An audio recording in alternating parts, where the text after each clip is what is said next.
Hi, welcome to tonight's History Bites. In theory, this week we are live on both Facebook and YouTube, so hopefully, hello to both sides. This week we're going to be looking at the mythology of heroes. So last week we did creation, this week we're on heroes. Most cultures, again, have a hero set of mythology, but for ease for talking to you tonight, I'm going to stick with the classical mythology. So we're looking mostly at the ancient Greek mythology, which means, unfortunately, ladies, we are dealing with the gentleman this evening. As if you're a woman, your role in classical mythology is severely limited. You are either a great beauty to be carried off and ravaged by Zeus in order to give him little demigod heroes, or to participate in the fall of cities, such as Helen of Troy. Or you could be a tragic figure, such as Andromache, who loses her home, her child, her husband, and the rest of her family in the fall of Troy. Or like Pandora, who opens the box and spreads all of humanity's worst things out into the world. You could be independent, like what was her name? Arachne. You could be independent like Arachne and have a skill to be proud of, a real talent. Unfortunately for Arachne, she angered the goddess Athena by suggesting she could weave better than Athena. So Athena turned her into a spider, which is why we call spiders arachnids. So it doesn't do good to be a skilled and talented woman in ancient Greece. You could be the bad guy, though. You could be a witch, like the notorious Medea. But again, you're not getting a good reputation. So unfortunately, ladies, for heroes, we're down to the blokes for this evening. Now, our heroes fall into two categories. They're either demigods, usually the sons of Zeus, or they're men, such as Jason, who has no divine blood in him whatsoever. The tales of heroes usually involve some form of quest or mission to either acquire an object or to defeat something. They are tales of strength and prowess. You must be bigger, better, and stronger than everybody else. And as a result, you don't necessarily have to be particularly clever to be a hero. You just need these great strength attributes and a will to succeed, which is why we find Hercules. Fantastic hero. Heracles, if you're looking at the Greece, Hercules, if you're looking at Rome. He's a fantastic hero. We find his 12 labors. He defeats so many more monsters than any other hero around, but he's not the smartest cookie in the box. It takes two friends and a goddess to suggest to him politely that he might want to stop cutting the heads off Hydra when it grows 3 heads back every time he cuts it off. Left to his own devices, poor old Heracles would probably still be cutting heads off 1,000-headed Hydra by now. So being clever is not a prerequisite to being a hero. Strong, fast, definitely what you want. But essentially, this means that with the exception of Perseus, who's the ultimate hero, all of these heroes are swaggering around like they own the place with enormous egos. They know that they are bigger, better, and stronger than everybody else, and they just have to prove it.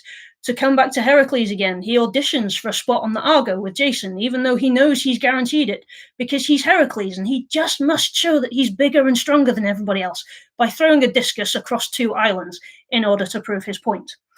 So, anyhow, heroes, big egos, not a lot going on upstairs. However, the first story that we have written down in literary history is the story of a hero. It is the Epic of Gilgamesh, written down in 2100 BC on the walls of a cavern in Assyria. Now, Gilgamesh isn't a particularly nice character. He's semi-divine. He has the blood of gods running through him. But he's a tyrannical ruler. He oppresses his people, and the gods decide to punish him. What does he manage to do? Well, Gilgamesh defeats every single monster they can possibly send his way. So they decide in order to get to him, they're just going to kill off his best friend instead.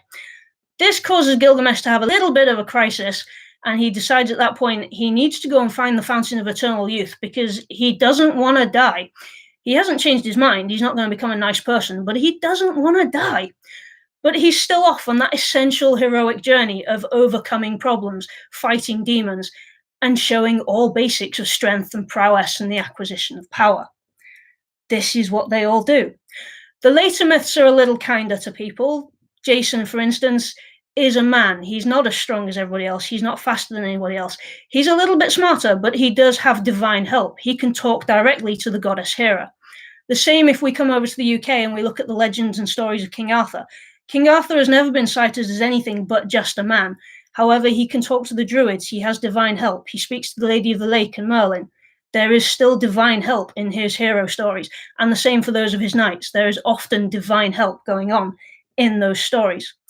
To look at the other side of the coin, with ancient Egyptian mythologies for a moment, their heroic stories tend to revolve around the god Seth and the god Horus. Not strictly heroes in terms of being people rather than gods, but they still fulfill the criteria. Horus is good, Seth is bad, they battle with each other, and it's a constant battle of good and evil. However, Horus has various quest jobs that he has to go on, such as finding all the pieces of his chopped up father so that he can reanimate him. Hero's quest. The function of the heroic tale through all kinds of mythology, therefore, is to encourage the actions and the prizing of strength and power over everything else. It is to achieve power, it is to become great, to stamp your name across the world, separate order from chaos. You can see why becoming a hero or becoming associated with a hero was a really, really attractive proposition for certain rulers, and many of them managed to use it to their advantage. For instance, Julius Caesar tried to make himself a living god during his own lifetime by claiming he had divine descent through Venus, who was the direct parent of the Trojan Aeneas, who survived the fall of Troy, came to Rome and set up a city there. His descendants were then Romulus and Remus, and the founding of Rome goes on from there. Caesar claimed descent from this, by which point he could stand there and quite happily go, well, I have divine blood, I am a descendant of Venus, I must therefore be one of these heroic characters. It worked for him, arguably. We all know the name of Caesar. He achieved great things. We don't necessarily know him as a hero as we would do Theseus and Perseus, but we still know his name. The same sort of thing with Alexander the Great. Alexander had a real bee in his bonnet about being better and greater than Achilles, who's one of the greater heroes who ever lived. Again, if we come back to England, our King Edward I had a big thing about being related to King Arthur. He wanted to solidify that mythological connection to a divine hero, so he pushed his lineage back to King Arthur and claimed that he was of direct descent. Again, if we cross to ancient Egypt, where things are a little bit different, Ramses the Great did a really good number on his own PR. We all know the name of Ramses the Great. He mythologized himself to a huge extent. His statues are everywhere. He is larger than life. And the one major battle we know he had, the Battle of Kadesh, is plastered all over the walls of his temple as a great victory for the divine Ramses, who was the only one to escape unscathed, because we all know that he lost the battle, but that's not the way he's telling it. He is Ramses, he is divine, he survived because he is a hero, a god. Thus, we all know the name of Ramses the Great. So you can see why the stories of heroes are inspirational, not only to people who hear them and look to them for stories of comfort, but why they can also be inspirational to leaders and spur them on to bigger and better things. And indeed, we still prize heroic stories today, whether it's the heroic stories of supernatural or enhanced people, such as the incredible Spider-Man or Wolverine. They're still heroes. And we also prize the stories of real people doing extraordinary things. Think of things that have happened in our own lifetimes or the lifetimes of our parents, such as the first astronauts in space, living heroes, people pushing the boundaries, early explorers going into difficult Arctic wastes, facing things that other people hadn't faced in this lifetime before. We all love a good hero story, and the ancient peoples were no different. Join us next week for more History Bites, when we'll be looking at the monsters that some of tonight's heroes took on. Thank you very much, and good night.